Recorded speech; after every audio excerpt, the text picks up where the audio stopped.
আসসালামু আলাইকুম। আজকে আমি দেখাবো স্যামসাং টিভি নো পাওয়ার সমস্যা। দেখুন আমি পাওয়ার দিছি, এখানে দেখুন কোনো পাওয়ার নাই, কোনো সিগন্যাল বাতি নেই, কোনো পাওয়ার আসতেছে না। তো কেন স্যামসাং 32 ইঞ্চি মনিটর বা টিভি পাওয়ার আসে না? হ্যাঁ, তো সম্পূর্ণ ভিডিওটি দেখুন কীভাবে রিপেয়ার করতে হয়, পাওয়ার আসে না স্যামসাং। তো প্রথমত আপনারা স্ক্রুগুলো খুলে নেবেন। আমি স্ক্রু খুলে নিতেছি। তো এখানে ভিডিওটি ফাস্ট করে দেখানো হইতেছে কারণ ভিডিওটি অনেক বড় হবে, এজন্য আপনাদের দেখতে হয়তো বিরক্তি আসতে পারে। এজন্য ভিডিওটি ফাস্ট করে দেখানোর চেষ্টা করতেছি। আপনারা মনোযোগ সহকারে ভিডিওটি দেখবেন, তাহলে জানতে পারবেন ও শিখতে পারবেন কীভাবে রিপেয়ার বা সার্ভিসিং করতে হয় স্যামসাং টিভি মনিটর বা টিভি।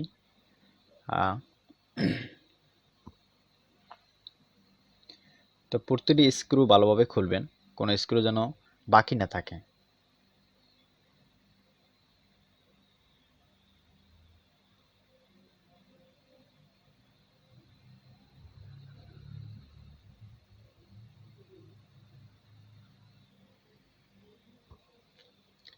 দেখুন এটা হচ্ছে মেইন মাদারবোর্ড।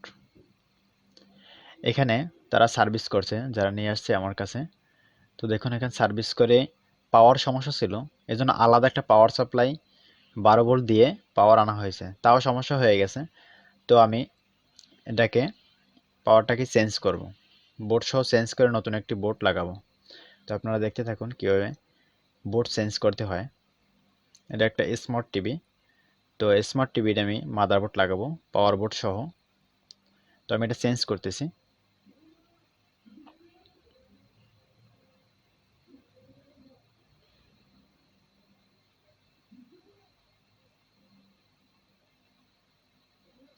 এই কাজগুলো অবশ্যই সাবধানে করবেন। এটা নতুন বোর্ড, এই বোর্ডটা ছিল, আমি এই বোর্ডটা লাগাবো এখানে।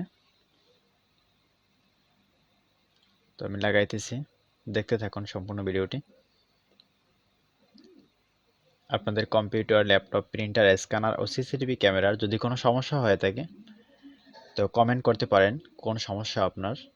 তো এই কমেন্টের উপর ভিত্তি করে পরবর্তী ভিডিও তৈরি করা হবে, এবং যদি অল্প সমস্যা হয় আমরা কমেন্টেই সমাধান করার চেষ্টা করব।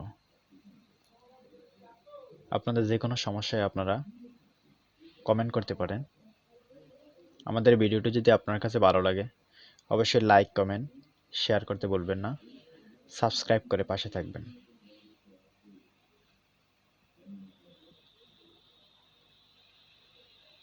আমার লাগানো শেষ, তো আমি ফিটিং করতেছি।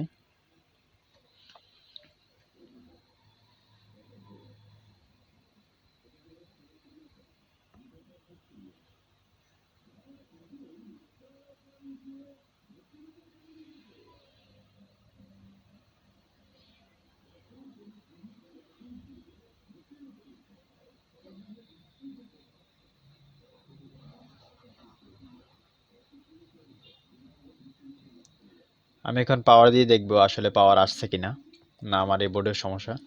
তো পাওয়ার দিতেছি, দেখুন